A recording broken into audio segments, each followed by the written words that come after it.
Article 370 రద్దు ద్వారా జమ్మూ కశ్మీర్ అభివృద్ధి చెందుతుందని కేంద్ర మంత్రి బండి సంజయ్ అన్నారు. కరీంనగర్ జిల్లాలో పర్యటించిన కేంద్ర మంత్రి గణపతి నవరాత్రుల మొదటి పూజలో పాల్గొన్నారు. ఇండియా పార్టీలన్నీ టెర్రరిజాన్ని పునరుద్ధరించాలని చూస్తున్నాయని వివాదాస్పద వ్యాఖ్యలు చేశారు. టెర్రరిజాన్ని కూకటి వేళ్లతో పెకిలించాలంటే బీజేపీకే పట్టం కట్టాలని, దీనిపై జమ్మూ కశ్మీర్ ప్రజలు ఆలోచించాలని కేంద్ర మంత్రి సూచించారు.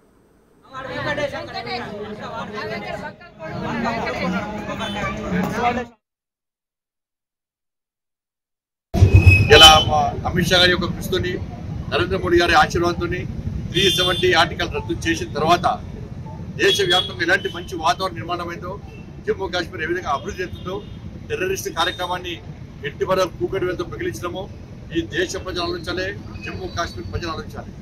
ఎందుకంటే జమ్మూ కాశ్మీర్ పోవాలంటే ఒక భయానక వాతావరణం. జమ్మూ కాశ్మీర్ ఈ దేశంలో ఉందా లేదన్న అనుమానం ఈ దేశ ప్రజల్లో ఉండే. ఇప్పుడు ప్రతి భారతీయుడి అలా జమ్మూ కాశ్మీర్ నాది, మా దేశంలో అంతర్భాగం అని చెప్పి ఒక మంచి ఆలోచనతో ఇలా ఏక్ దేశ్ మే దో ప్రధాన్, ఏక్ దేశ్ మే దో విధాన్, ఏక్ దేశ్ మే దో నిషాన్, దో విధాన్, దో ప్రధాన్ నహీ చలేగా అని చెప్పి శ్యామా ప్రసాద్ ముఖర్జీ విధంగా బలిదానం చేసిన దాన్ని స్ఫూర్తిగా తీసుకొని 370 ఆర్టికల్ రద్దు చేసిన తర్వాత మేము రాష్ట్రాన్ని పునరుద్ధరించాలి, ఆ రాష్ట్రాన్ని అభివృద్ధి లక్ష్యంతో మేము ముందుకు వస్తున్నాం. ఇవాళ ఐఎన్డీఏ పార్టీలన్నీ కూడా, కాంగ్రెస్ పార్టీతో పాటు వాళ్ళ అలయన్స్ పార్టీస్ అన్ని కూడా వాళ్ళ టెర్రరిస్టులను వాళ్ళ పునరుద్ధరించాలని చెప్పి చూస్తున్నారు.